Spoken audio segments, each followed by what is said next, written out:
Hoy vamos a hablar de un madrileño que cuando acabó la carrera decidió que se iba a ir a una empresa que hacía cosas muy locas de robots en el mundo de automatización, de logística, de supply chain. Lo que pasa es que estaba en un pueblo perdido. De repente vemos que este chaval aparece en una de las salidas a bolsa más grandes de la historia de Noruega, cuando AutoStore sale a bolsa por una valoración de 12.000 millones de dólares. Al final lo que sobra en un almacén es aire, ¿no? Hay aire por todos lados y se puede optimizar mucho más. Entonces él tuvo la visión de cómo solventar un problema no desde la lógica humana, sino desde la lógica de un robot. A nivel de sostenibilidad también es muy importante porque el consumo de energía de 10 robots equivale más o menos a lo que consume una tostadora. ¿Y cómo es luego la vida una vez tienes una acción pública que está subiendo, bajando? ¿Cuál es la siguiente gran revolución que te imaginas en el mundo de la logística y supply chain? ¿Cuál es el mayor bien que has hecho al mundo? Hola a todos. Esto es Punto y Seguido, el podcast de iGeneris, en el que nos gusta hablar de innovación y el impacto que esta tiene en la sociedad, en las organizaciones, en las personas que la llevan a cabo y sus familias. Hoy vamos a hablar de un madrileño, ingeniero de telecomunicaciones, que cuando acabó la carrera decidió que se iba a ir a una empresa que le sonaba interesante. Era una empresa que hacía cosas muy locas de robots en el mundo de automatización, de logística, de supply chain. Lo que pasa es que estaba en un pueblo perdido, muy lejos de su Madrid natal, y al principio lo que sabíamos de él pues era que estaba arreglando los robots, pelando cables, cambiando baterías. Hay días muy bonitos en los pueblos de Noruega porque hace sol, y luego hay noches muy largas en los pueblos de Noruega porque las noches son muy largas. Y 10 años después, de repente vemos que este chaval, que se ha convertido en un señor, aparece en una de las salidas a bolsa más grandes de la historia de Noruega, cuando AutoStore, compañía que se dedica a la robótica y a la automatización en la logística, sale a bolsa por una valoración de 12.000 millones de dólares. Esta historia, que además he tenido la suerte de irla viviendo en segunda persona, es la de Carlos Fernández Román, que me hace muchísima ilusión que estés hoy con nosotros, Carlos. Así que muy bienvenido. Muchas gracias, encantado de estar aquí. Un poco como te he dicho antes, con síndrome de impostor, porque creo que habéis traído a gente muy top a este podcast. Y nada, a ver, contar un poquito mi experiencia, mi historia y si a la gente le sirve y le ayuda y le inspira, fenomenal. Va a estar fenomenal. Oye, Carlos, cuéntanos un poco cómo acaba un ingeniero de teleco muy madraca en Noruega. ¿Qué viste ahí? ¿De qué va esto de AutoStore? Haznos un poquito una peli rápida de tu historia. Sí, pues nada, en 2010, acabando la carrera, que de hecho además hice un doble título en Chicago contigo, coincidimos allí, pues buscando oportunidades profesionales me surgió esto. La opción de volver a Madrid siempre estaba ahí, pero me apetecía dar el salto y ya que había estado un año fuera, pues continuar, ¿no? Esta oportunidad me surge y me lo pregunta mucha gente, ¿cómo acaba un tío allí en una empresa que no conoce a nadie?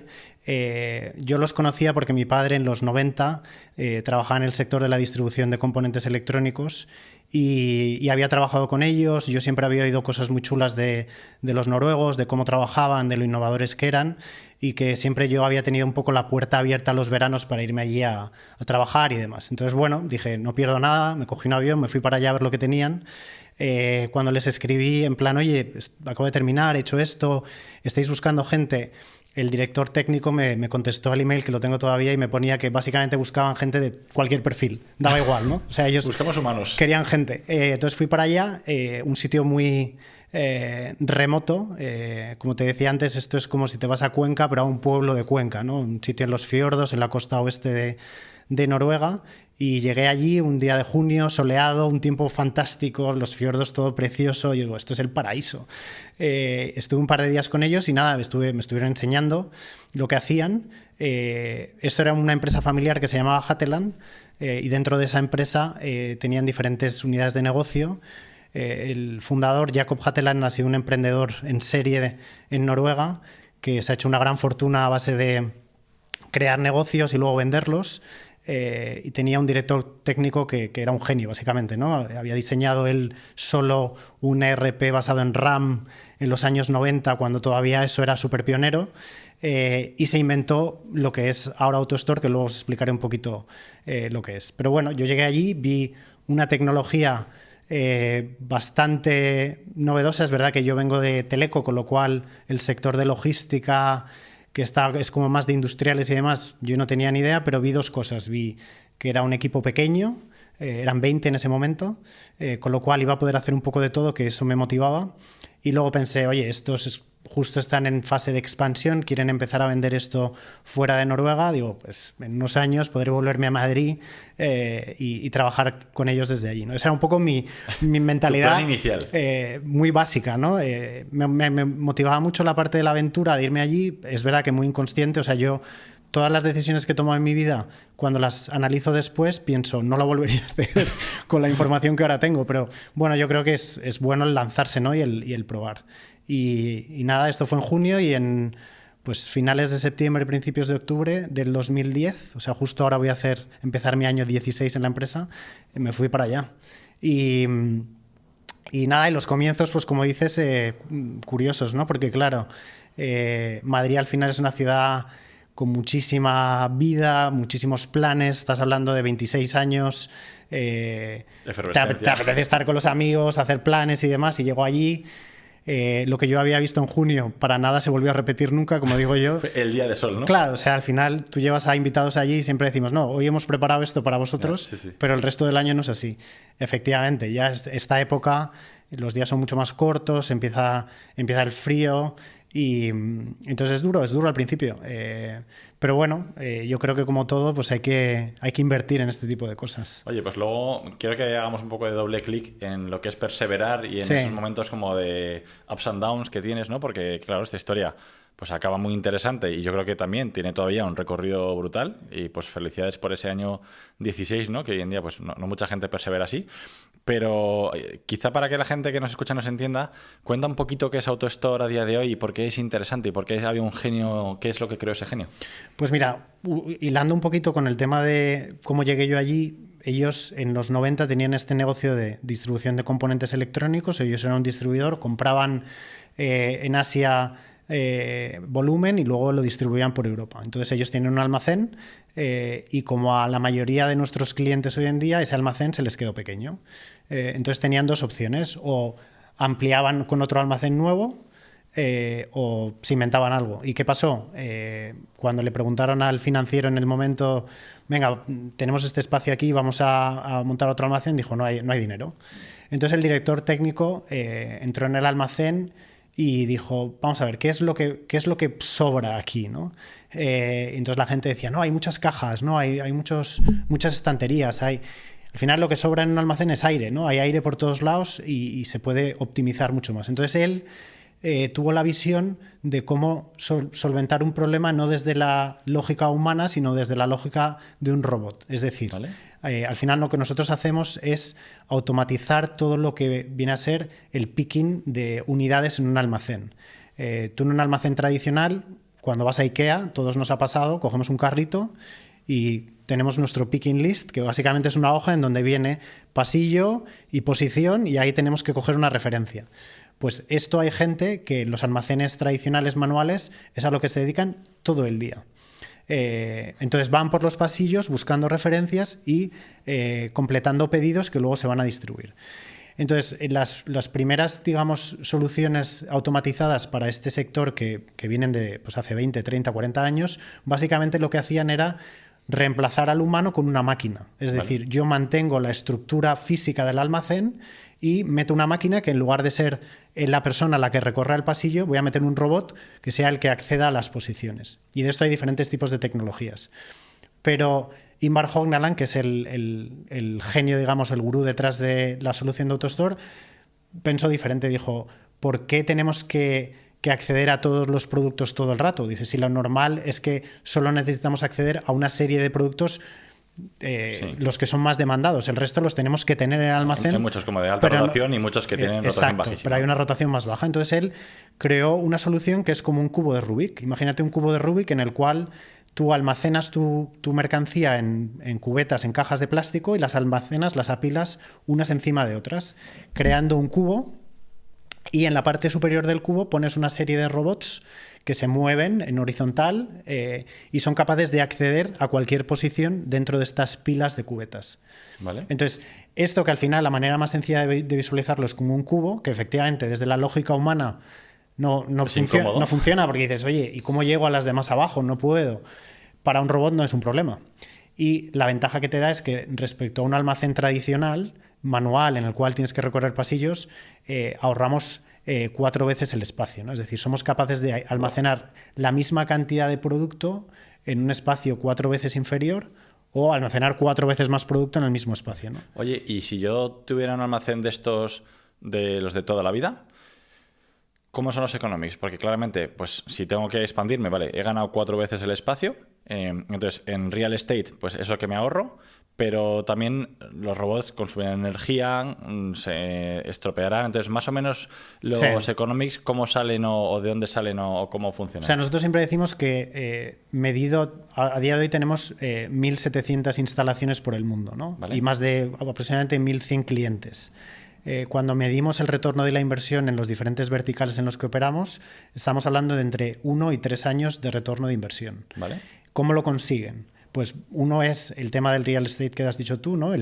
Vemos tendencias que cada vez el coste por metro cuadrado es mayor y lo que antes funcionaba, que era, oye, me monto una plataforma logística muy alejada de las ciudades, ya no funciona porque nuestros parámetros, digamos, o cómo consumimos ha cambiado, ¿no? Queremos inmediatez, queremos pedir algo y recibirlo el mismo día, con lo cual necesitas proximidad, con lo cual el precio por metro cuadrado te va a subir, con lo cual es muy importante optimizar esa parte. Luego la otra ventaja que ofrece nuestro sistema no solo es un ahorro del espacio, sino también es un incremento de la eficiencia o la productividad de todos esos mozos de almacén que trabajan ahí, ¿no? Ya vas a necesitar menos para hacer lo mismo. Sí. Aumentamos la productividad, aquí puedes llegar a aumentar la productividad hasta 5 veces según cómo trabajes tú y poder expedir más pedidos en menos tiempo. ¿Vale? Y luego a nivel de sostenibilidad también es muy importante porque nosotros siempre decimos que nuestros almacenes podrían estar a oscuras, ¿no? Y de hecho hay ejemplos así, es decir, tú no necesitas iluminar para poder funcionar el sistema y el consumo de energía de 10 robots equivale más o menos a lo que consume una tostadora, para que te hagas una idea. ¿Una tostadora, 10 robots? Sí, son robots que funcionan con baterías, hay unos puntos de carga que se pueden enchufar a cualquier punto de luz, digamos, estándar, no necesitas tampoco ampliar potencia ni nada, es todo bastante sencillo y son autónomos, es decir, ellos trabajan, consumen la batería y automáticamente se recargan.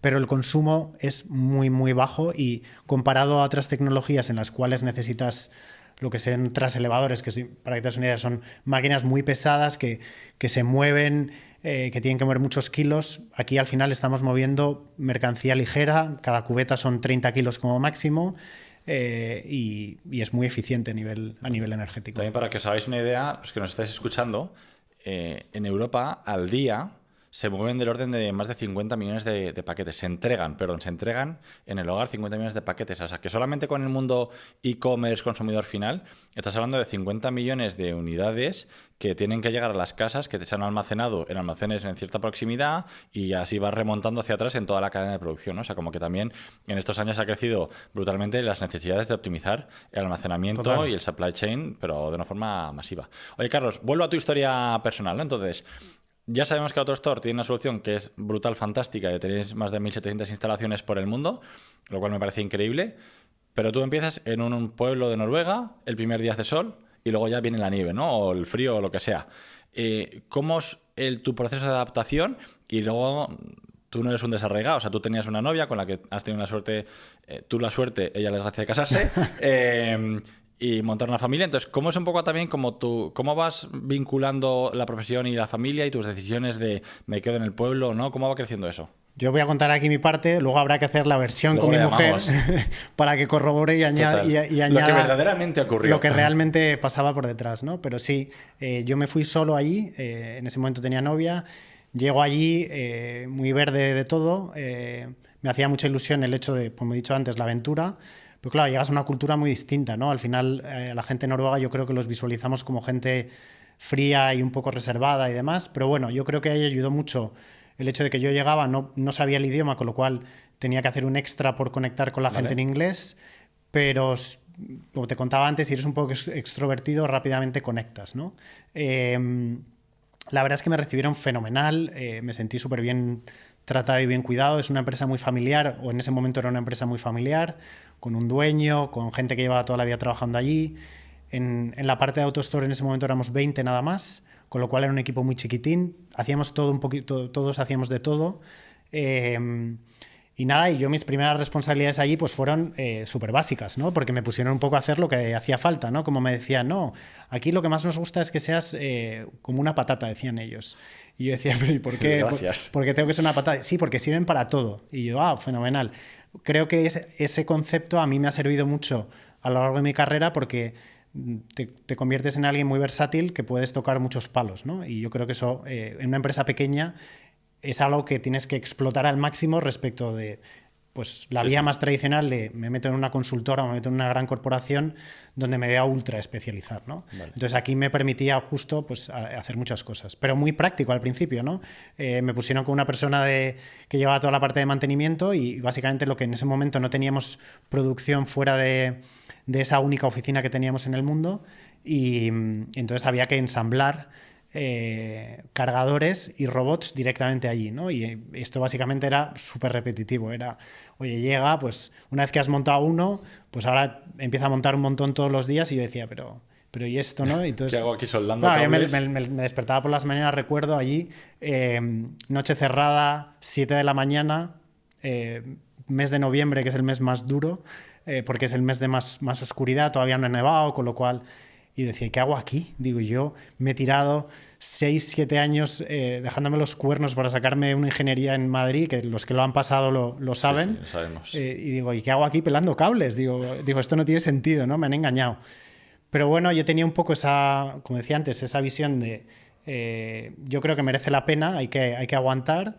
Y bueno, y luego he podido hacer muchas cosas, ¿no? Oye, Carlos, Patataman, ¿cuál fue el primer clic en el que dijiste, vale, esta empresa tiene visos de crecer o esto va a funcionar, ¿no? Porque yo entiendo que el primer día te enamoras de la solución, pero claro, tú no sabes si hay un market fit, si esto está bien puesto en pricing, si esto lo querrán a nivel mundial o en 7 pueblos en Noruega, ¿no? Entonces, ¿cuál fue como tu primer momento de decir, oye, creo que aquí tenemos algo? Es una buena pregunta porque cuando tú tratas de crear negocios muchas veces o una solución para un problema desde fuera, siempre intentas hacer todo lo que estás diciendo tú, ¿no? Pero para mí lo que valida realmente es cuando tú tienes el problema primero y la solución nace de tu propia necesidad. ¿Vale? Entonces, para mí algo fundamental y que cuando nos sentamos con clientes valoran mucho es decir, no, yo no vengo aquí a contarte cómo solucionar tu problema con una idea que he tenido en un despacho un día. No, nosotros éramos distribuidores inicialmente, teníamos un almacén y teníamos los mismos problemas que tienen hoy todos nuestros clientes.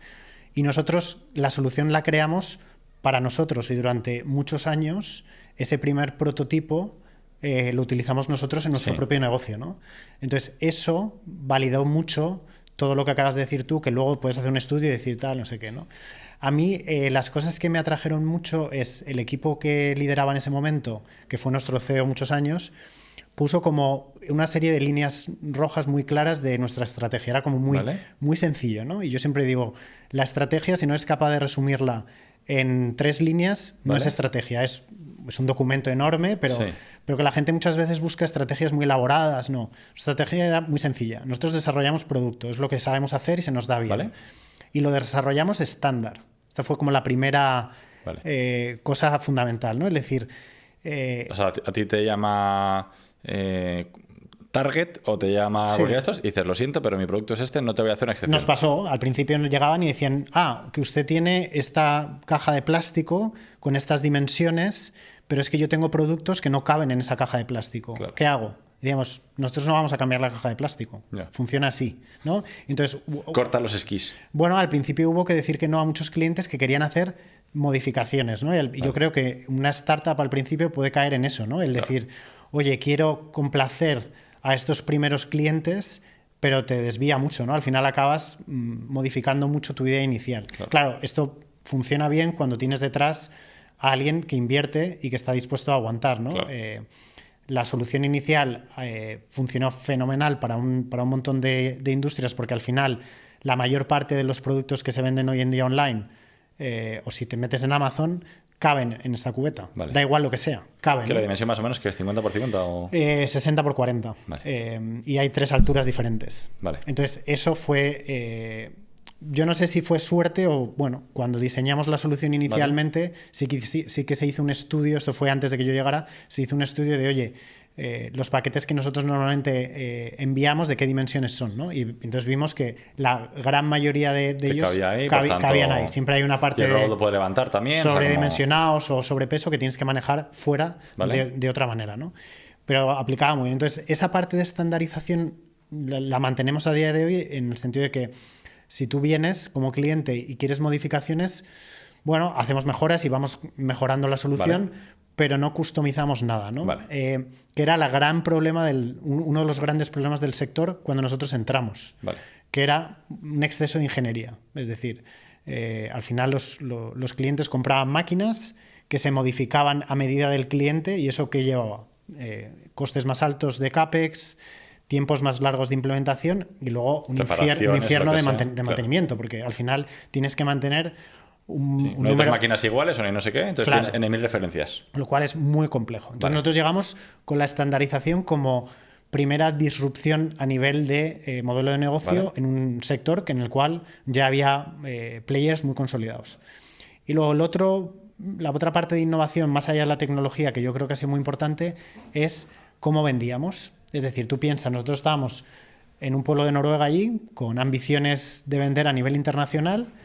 Cuando yo llegué se habían vendido aproximadamente 5 proyectos dentro de Noruega, todavía no se había vendido nada fuera. Vale. Y entonces ellos, que venían del sector de la distribución, ¿de qué sabían ellos?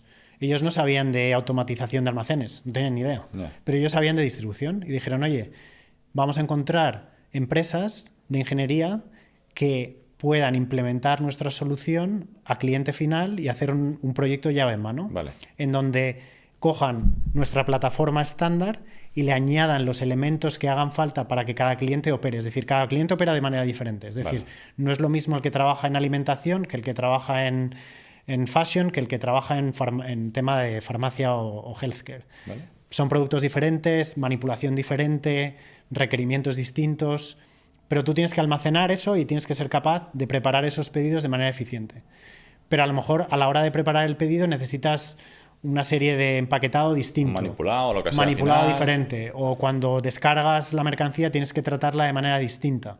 Entonces toda esa parte y todo ese software que luego hay que añadir por encima, una capa de software que digamos conecta con todos los procesos y demás del almacén, eso nosotros lo delegamos en esta serie de integradores, vale, que hacen los proyectos, o sea, diseñan, digamos, y luego ejecutan los proyectos y los mantienen. De manera que nosotros nos quedamos como un proveedor de tecnología, vale, al 100%. Sois una empresa de producto que está estandarizada. En segundo, vais de la mano de ingenierías que hacen la implementación y son implementadores. Con lo cual tenemos un canal. Tenéis un canal de venta y por otro lado te permite a ti mantener más el foco en la parte de producto y no tener que desarrollar todo un barazo brutal.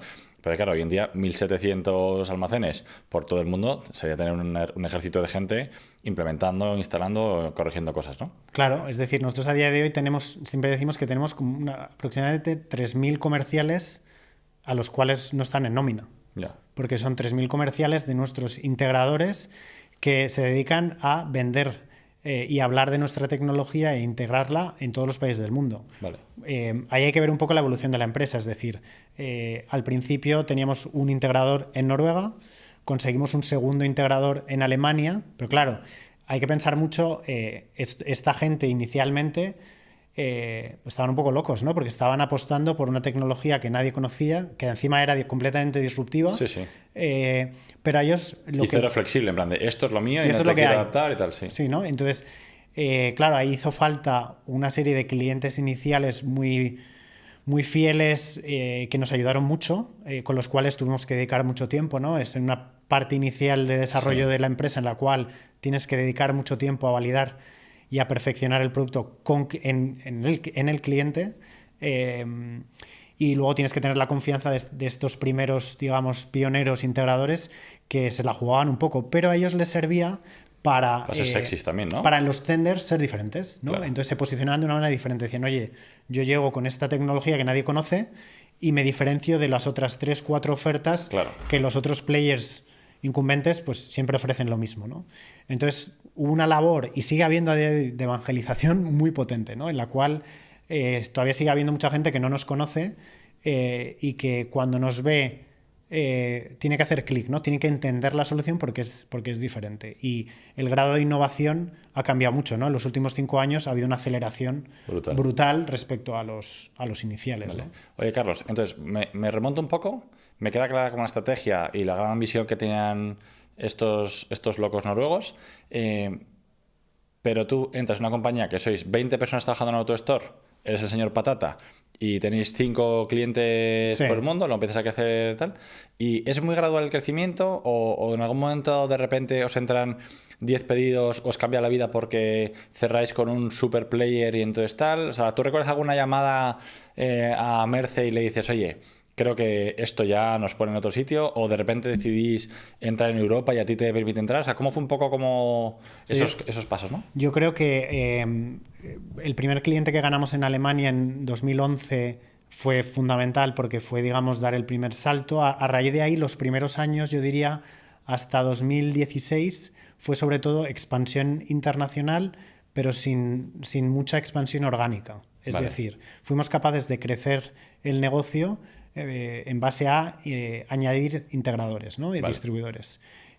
Yo ahí, una de las labores que tuve durante todos esos primeros años, en los cuales pasé una temporada en Noruega, también una temporada en España, pero era básicamente estar de la mano de estos partners para darles formación y trabajar en proyectos con ellos, ¿no? Aquí llegaron los primeros proyectos en Europa, luego los primeros proyectos en Estados Unidos. O sea, ¿no hacías desarrollo de negocio directo?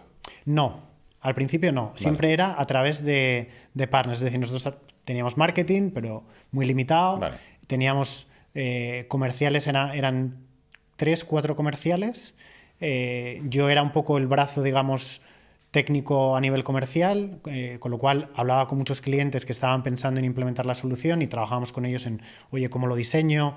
¿Esto qué rendimientos va a dar? Desarrollamos herramientas. Justificarle hubo una parte mucho de cómo creas un modelo en el cual esos distribuidores son independientes, ¿no? Que muchas veces la gente dice, no, pues vamos a vender con canal y conseguimos 4 agentes y nos venden. Fenomenal, pero es que como no trabajes con ellos, como no les des formación, herramientas, material y demás, no van a vender tu producto como tú lo venderías. O pierden un tender y ya dicen, esto no funciona. Justo. Y fuera. Entonces había que estar muy encima de ellos. Pero fuimos capaces de llevar a cabo toda esa labor. Pero ahí el crecimiento fue lento, yo diría, ¿no? Es verdad que manteníamos los economics de la empresa, siempre han sido espectaculares, porque éramos capaces de ir creciendo año a año, ir doblando, con un EBITDA en esos años superior al 50%. Un EBITDA de más del 50%. Siempre, sí. Y salvaje. Llega el año 2016 y ocurre algo un poco... seguimos siendo un equipo pequeño, pero a la persona a nivel técnico, digamos, el genio, le da un ictus.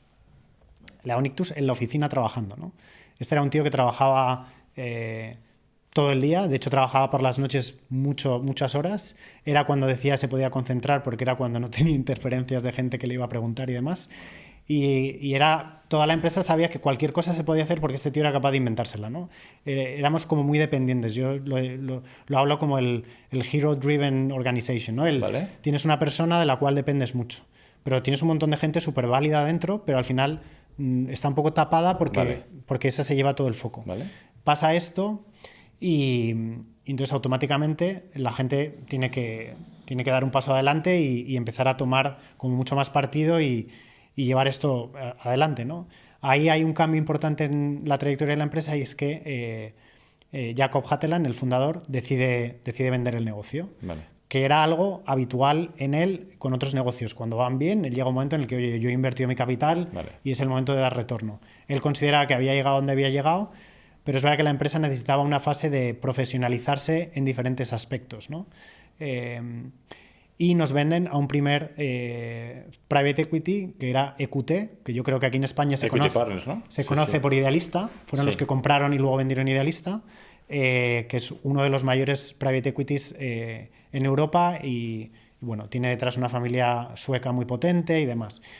Entonces vendió pues el 95% de la empresa, yo creo que más o menos, quedaron con un 5 o 10% y lo vendieron al private equity.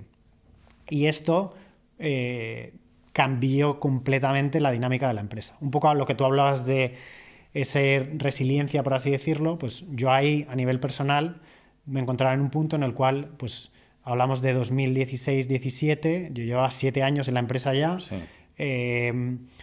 Había pasado los 3 primeros en Noruega, me volví a España, yo estaba trabajando desde España siendo un poquito pionero a nivel de teletrabajo cuando nadie teletrabajaba en esa época.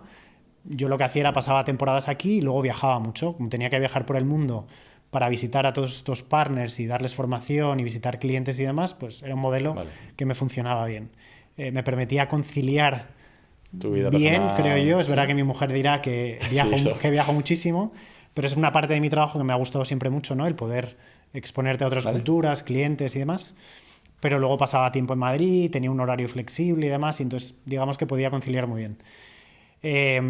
Yo justo ahí acababa de terminar un MBA en el IS, que era algo que quería hacer desde siempre, me lo pasé pipa, una experiencia brutal, pero ahí tenía como hambre de algo más, ¿no? Yo me veía un poco estancado, es decir, sí, o sea, la empresa seguía creyendo mucho en el potencial, pero veía que faltaba ese crecimiento orgánico. Crecía más despacio de lo que tú podías crecer profesionalmente, entonces no sé si tenía un jefe en ese momento que aprendí mucho de él, pero al mismo tiempo tampoco me permitía volar mucho. Bueno, la típica situación en la que te encuentras que no sabes. Entonces, claro, llega este private equity y mete quinta velocidad de golpe, ¿no? Entonces, profesionalizan toda la parte comercial, empiezan a hacer un crecimiento orgánico mucho más potente y entonces deciden que teníamos que abrir una oficina en Oslo para atraer más talento internacional y abrir la primera oficina en Estados Unidos, porque era claro que teníamos que estar más cerca de los mercados en los que operábamos, conocer mejor a los clientes, porque al final uno de los riesgos de operar a través de un canal te permite escalar, es fantástico, si lo haces bien,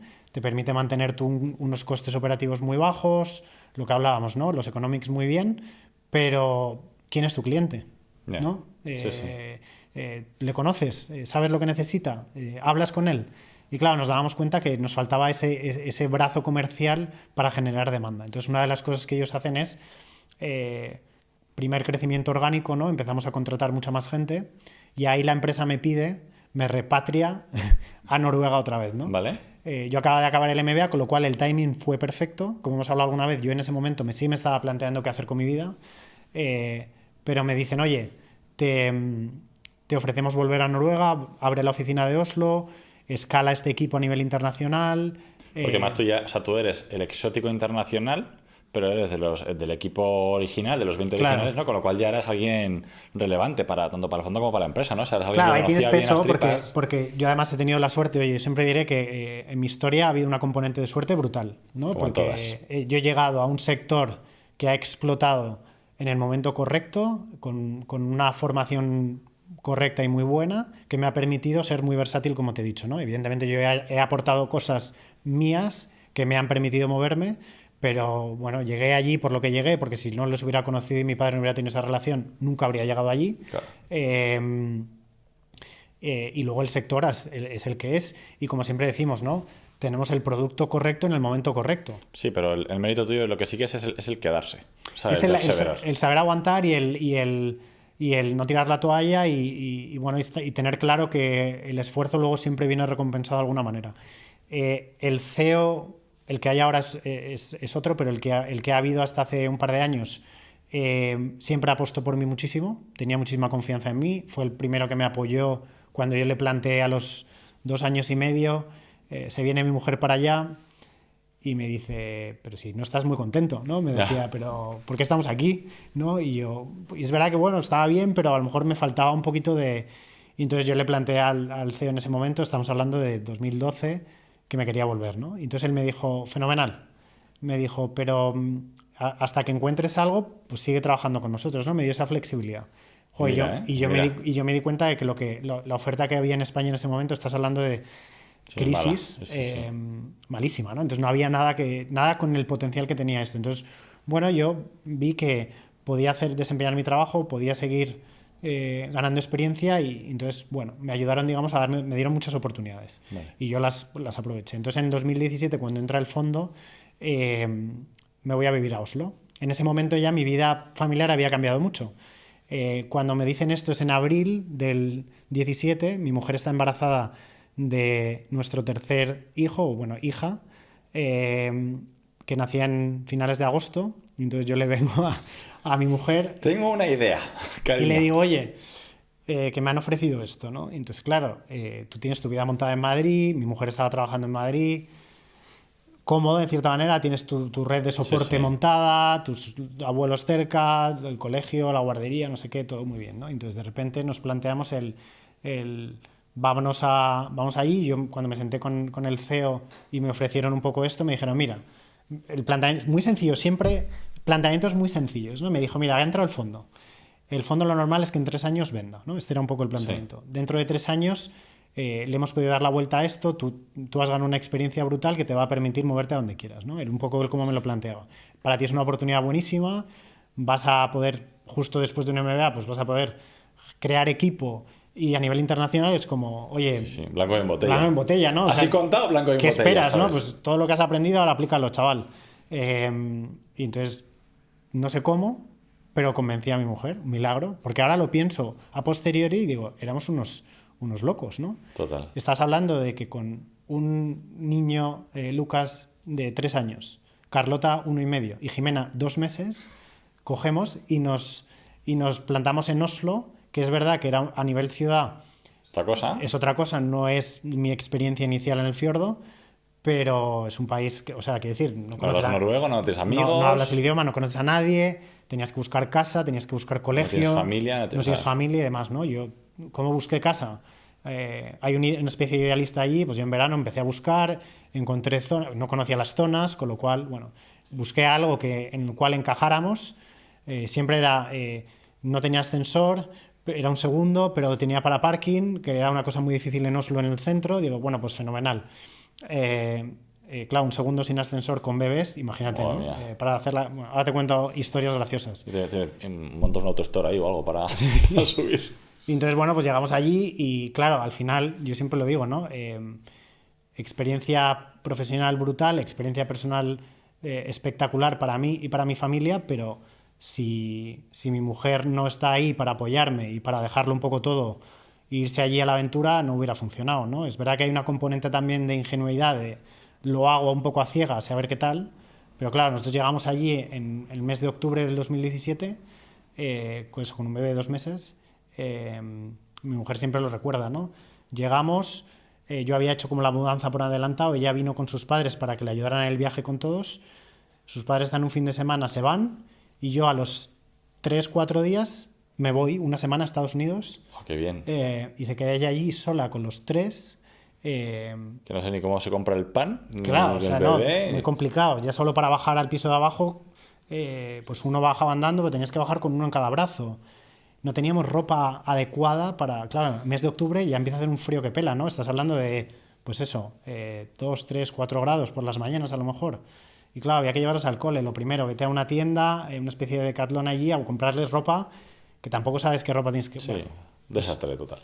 Todo así, ¿no? Un poco loco. Pero yo creo que también esa experiencia personal es brutal, ¿no? Porque salir de la zona de confort, vamos, te pega una bofetada brutal. Directamente, ¿no? Yo recuerdo llevar a mi hijo por la mañana allí a un colegio que encontramos, Montessori, preschool y tal, que le llevaba por la mañana, pero el niño se quedaba allí y yo me iba con un cargo de conciencia diciendo, ¿qué estoy haciendo, no? Pobrecito. Total. Que le estoy dejando cuéntanos alguna anécdota así como loca de tus historias en Noruega, ¿sabes? Algo así que te pasara que digas... ¿Sabes? Porque se vende mucho como el rollo, mira qué divertido, de expat, no sé qué. No, o sea, hay una muy graciosa.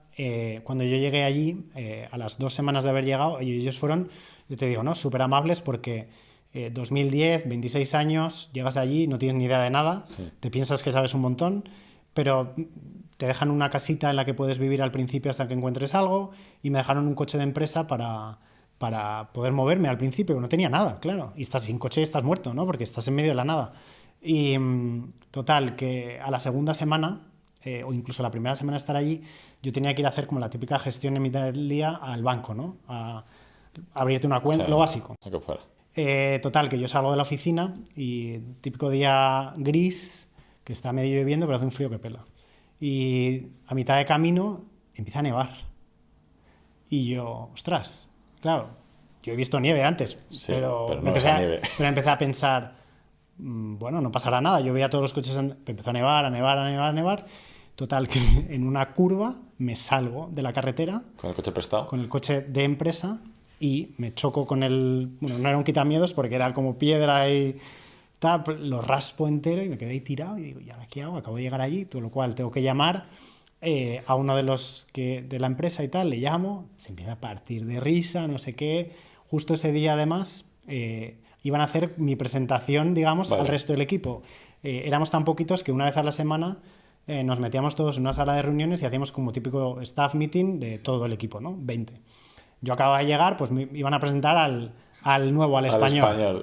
Con lo cual mi presentación fue, bueno, pues aquí está Carlos, que viene de España, que nunca ha visto nieve en su vida, por supuesto, y que acaba de estrellar el coche de empresa. el coche de empresa. Aplaudamos a Carlos. El coche de empresa, con lo cual fue bastante, me lo recuerdan todavía, porque mis habilidades de conducción. Luego, en mi defensa diré que allí hay que cambiar los neumáticos de verano a invierno. Y era muy pronto y todavía no los habían cambiado. De hecho, no fui el único que tuvo problemas así. Esto es para mitigar la historia, pero vamos, brutal. Qué bueno. Oye, Carlos, esta empresa que es familiar ha vivido etapa familiar, etapa de 2 fondos, si no me equivoco, sí. Y luego salimos a bolsa, ¿no? Que evidentemente sales a bolsa, pero el mundo no se acaba y sigue siendo, ¿no? Me gustaría saber tu experiencia también, porque luego has estado con Carlos muy cerca del producto y de la innovación. ¿Cómo se vive? O sea, ¿cuándo es más fácil innovar, no? Cuando todo es potencialidad, empresa familiar, tienes menos medios, pero the sky is the limit. Los fondos que dicen, sí, pero yo tengo aquí un playbook y tal. Sí. Sales a bolsa, pero también estás viendo la acción todo el día. O sea, ¿cómo es un poco como tu sensación? Tú eres la misma persona, tienes las mismas ambiciones, pero es fase, sí. Pues, por seguir un poco con la línea temporal, la primera, digamos... la primera inversión que hizo el fondo fue en profesionalizar la parte comercial, ¿no? Ese fue yo diría que el primer fondo se centró mucho en eso. A nivel de producto teníamos una serie de cosas en las que estábamos trabajando, pero todavía no se hizo mucho hincapié en cómo trabajar a lo mejor diferente con esa parte, ¿no? Es verdad que se crearon procesos para, digamos, ordenar un poquito más la innovación, pero fue mucho más el foco en la parte comercial, ¿no? El crear un brazo de desarrollo de negocio que generara demanda con los clientes, empezar a entender mejor sus necesidades y demás. En el 2020, bueno, el 2017 nos compra el primer fondo, en el 2019, un año y medio después, acuérdate que yo me fui para 3 porque pues en un año y medio el primer fondo nos vende a otro fondo. Aquí las cantidades fueron... el fundador vendió al primer fondo por $600 millones más o menos.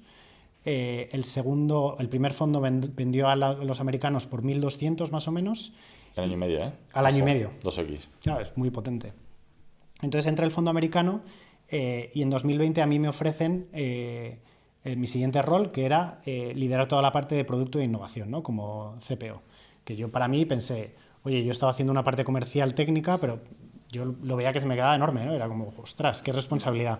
Entonces ahí hubo una parte en la cual nos centramos mucho en vamos a generar un roadmap de producto anclado mucho en necesidades de cliente que estamos viendo, en los sectores en los que queremos crecer y demás. Entonces la parte de innovación que he podido trabajar durante 4 años muy de cerca, pues es muy interesante, ¿no? Porque claro, es muy difícil... digamos, hacerte una propia disrupción a ti mismo, ¿no? Es decir, cuando ya has conseguido generar una idea tan innovadora la primera vez, claro, la expectativa es muy alta.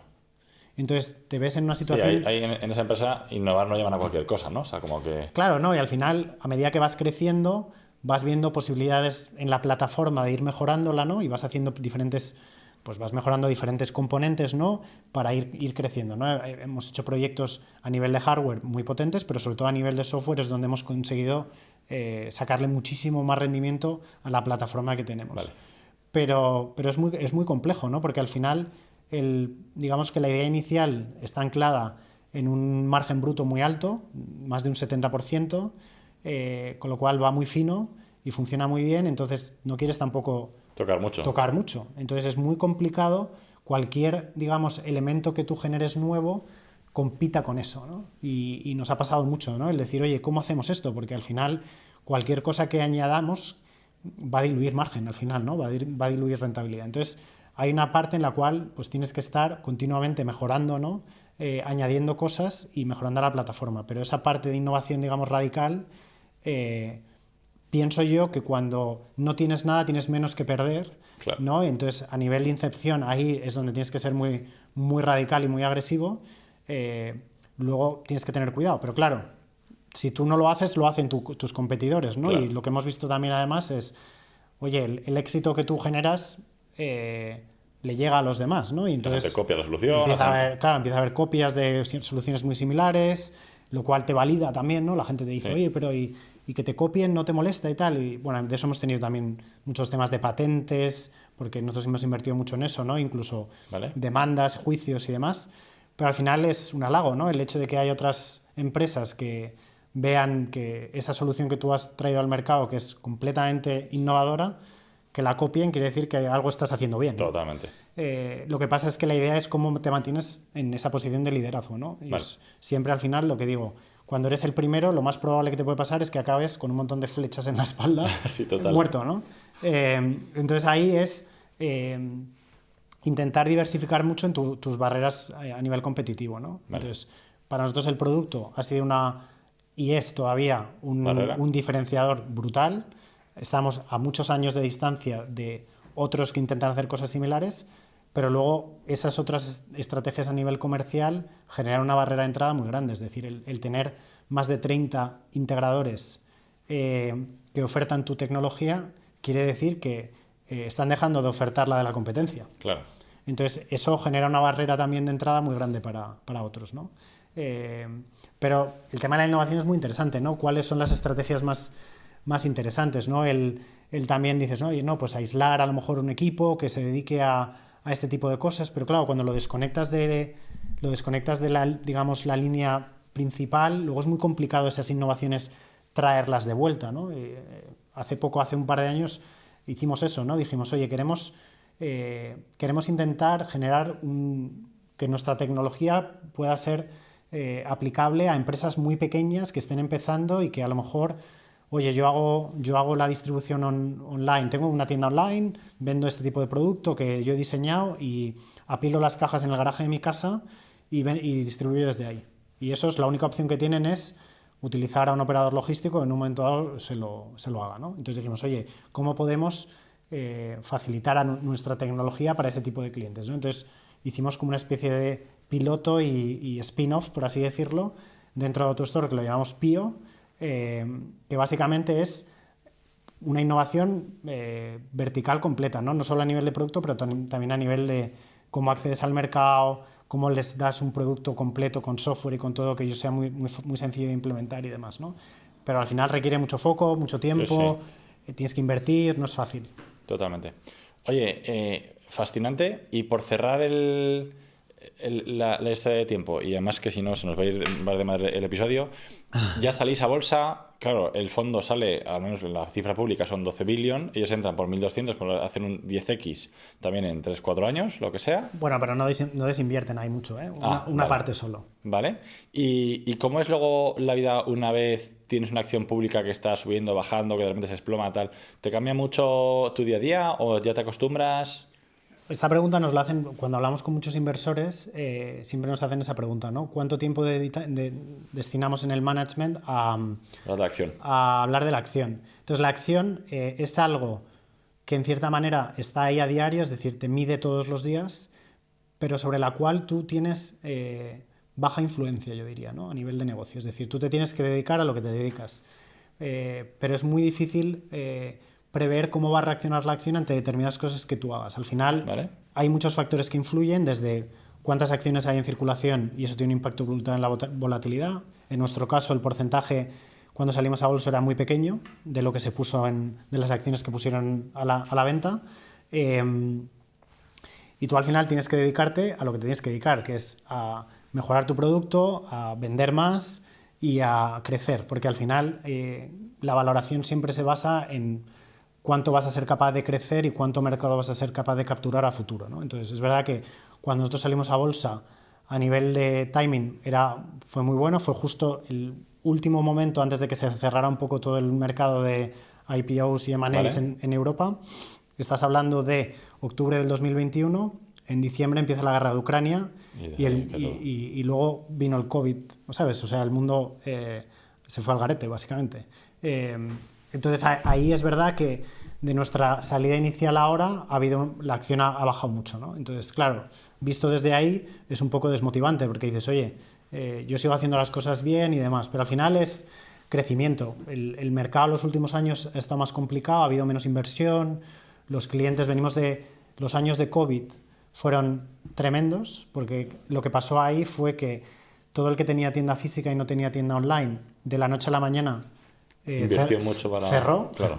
El que tenía canal online lo intensificó muchísimo y claro, la manera de intensificar el canal online es doble, es decir, tú por un lado tienes que tener la capa que expones, ¿no? Tu plataforma online, tu marketing y demás, pero luego tienes que tener las operaciones por detrás que te sostengan. Entonces ahí sí hubo muchísima inversión porque además se pensaba que en según qué verticales había como una anticipación de lo que iba a pasar dentro de 5 años está ya, entonces hay que invertir en infraestructura y demás para sostenerlo. Entonces hubo mucha inversión ahí.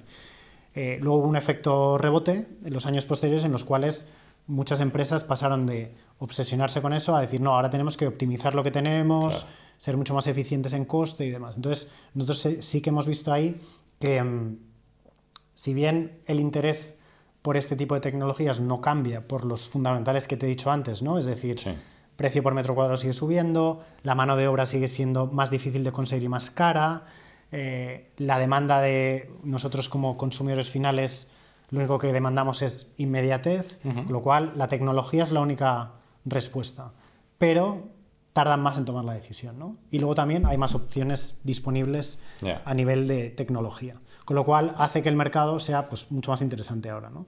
Pero yo diría que la vida como empresa cotizada, bueno, tienes más requerimientos, ¿no? Cada trimestre tienes que presentar resultados. A nivel de, según qué decisiones a nivel empresarial, estás un poco más limitado. Es decir, para una empresa como nosotros que no necesitamos financiación, porque, como te digo, tenemos márgenes muy altos y generamos mucha caja, salir a bolsa para nosotros no era oye, es que necesitamos capital para crecer. No, era un evento de liquidez que en un momento dado pues los propietarios hacen, ¿no? Pero claro, conlleva un montón de requerimientos administrativos, da mucho trabajo, legales y demás que tienes, ¿no? De reporting y demás que tienes que hacer, que nos ha obligado, bueno, te obliga a profesionalizarte también en otras áreas, pero te limita, ¿no? ¿En qué te limita? Oye, en un momento dado una empresa puede decir, oye, pues voy a hacer tema de money y me la voy a jugar y voy a hacer unas adquisiciones aquí a ver cómo sale. Claro, cuando eres cotizado, el momento en que haces cosas de estas tienes que empezar a reportar trimestre a trimestre qué tal te está yendo. Con lo cual, eso, digamos, que no te permite tener a lo mejor la misma agilidad, ¿no? Entonces yo no vería los IPOs como la meta, sino oye, es un hito que está fenomenal, que a nivel carrera profesional es apasionante porque ves un poco todo lo que hace falta y la ilusión que la gente le pone y los empleados y el día que lo haces y tocas la campana, como hablábamos antes, no sé qué, pues está fenomenal. Pero bueno, no todo es bonito, ¿no? Tiene sus cosas, ¿no? Y luego, sobre todo, claro, cuando la acción se desploma por el motivo que sea, pues hay que dar la cara, ¿no? Y hay que estar ahí un poco peleando para volver a donde estabas. Pero bueno, es muy interesante. Brutal. Oye, Carlos, yo te daría 50 preguntas más, pero la gente o está acabando el gimnasio o están ahora mismo en el garaje esperando a que acabe el episodio para poder salir porque están enganchados a esa historia. Entonces te voy a hacer unas preguntas rápidas para cerrar. Tranquilo que no te pregunto porque eres tan malo jugando al tenis, ni si has conocido a Casper Ruud para que te explique un poco los fundamentales. Pero a ver, Carlos, en la industria en la que estás, ¿qué es más difícil?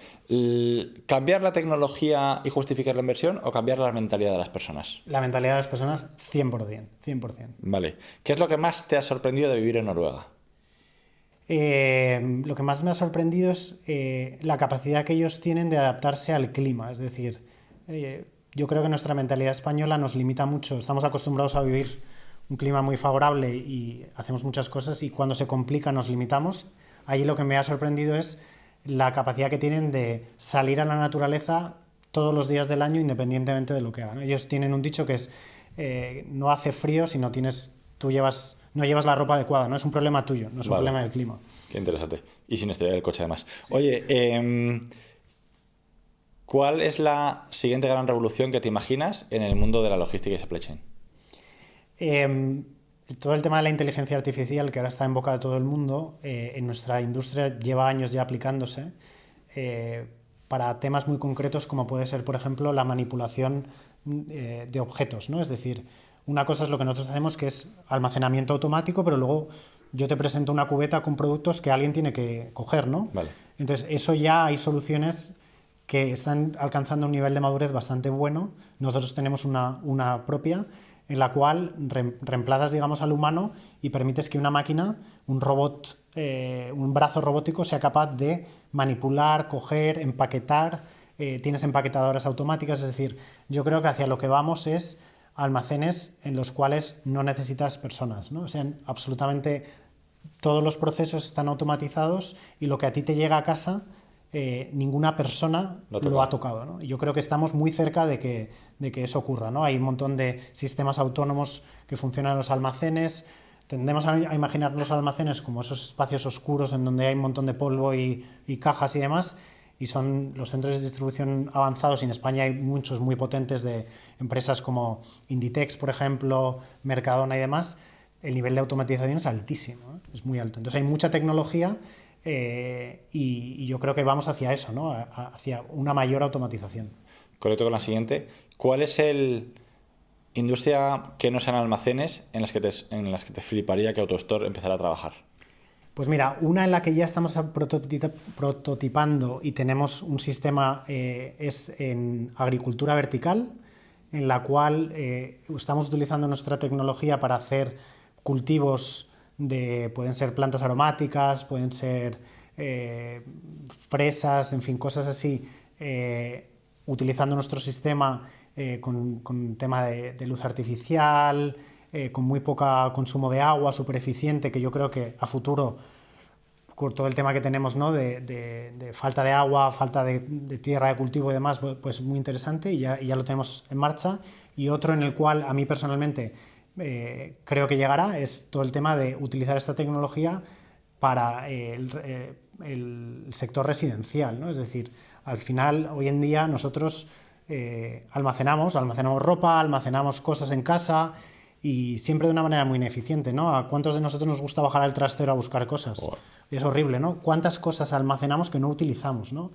Entonces, ¿qué nivel tenemos cuando estamos en casa de recepción de paquetes en los cuales tienes que estar pendiente de que llegue el mensajero, de abrirle, Imagínate si hubiera tecnología en la cual todo eso sucediera de manera en la cual sea transparente para ti, ¿no? Es decir, tú tienes una tecnología como la nuestra implementada en un bloque residencial, tienes un almacenamiento compartido en el cual yo en mi casa no necesito armarios, todo el espacio lo utilizo para vivir y contrato tantas unidades de almacenamiento como yo necesite. Una familia como la mía de 4 hijos, las necesidades de almacenamiento son diferentes de una de 2, pero tenemos el mismo número de armarios. ¿Por qué no podemos tener almacenamiento dinámico igual que lo tenemos en la nube con nuestros archivos, ¿no?